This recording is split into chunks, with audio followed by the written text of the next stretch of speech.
Russia, Putin, he does have a plan for the European countries. So as you can see right here, Russia is trying to get into Ukraine. Like, Russia is so big.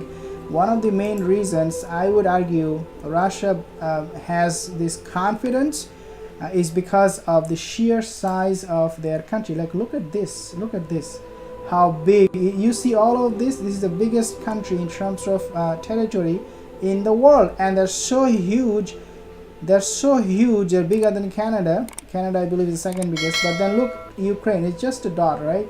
So Russia, Putin, he thinks in terms of geographical size of Ukraine, and he compares Russia with the rest of Europe, and he thinks, maybe this is what he thinks, that, you know what, we are too big to be ignored, so we are gonna show the whole world that they cannot ignore us anymore. Now you can see Finland is right here. As I said, he might go to Finland.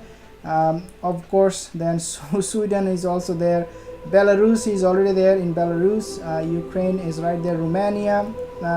These small NATO countries in Europe, they're already showing signs that they are willing to actually change side and go with Russia instead of the West. We have seen Kazakhstan, Mongolia, they're all there. So China, Russia together, obviously they're going to form an ally. Russia is also in Syria, if you do not know. So next up, Turkey. Turkey, in terms of territory, is a very small, tiny country compared to Russia. And according to Linda Greenfield, she said Russia might actually invade a part of Turkey, which I personally believe will be the capital city, Istanbul. And then, of course, Greece. They will not go to Greece because Greece is already under. The Russian Orthodox Christianity came from the Greeks, so I don't personally believe that Russia is going to be interested, or Putin is going to be interested in terms of going to Greece and attacking them, because they do not really need to do that, whether it is because of military reason or religious reason. They do not need to go there. But these warnings coming from this lady Linda is something, mind-boggling.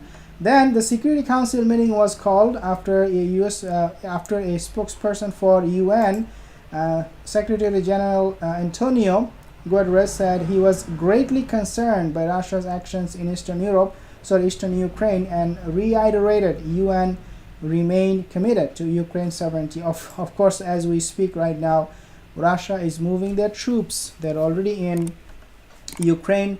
They're calling it peacekeeping mission, whatever they call.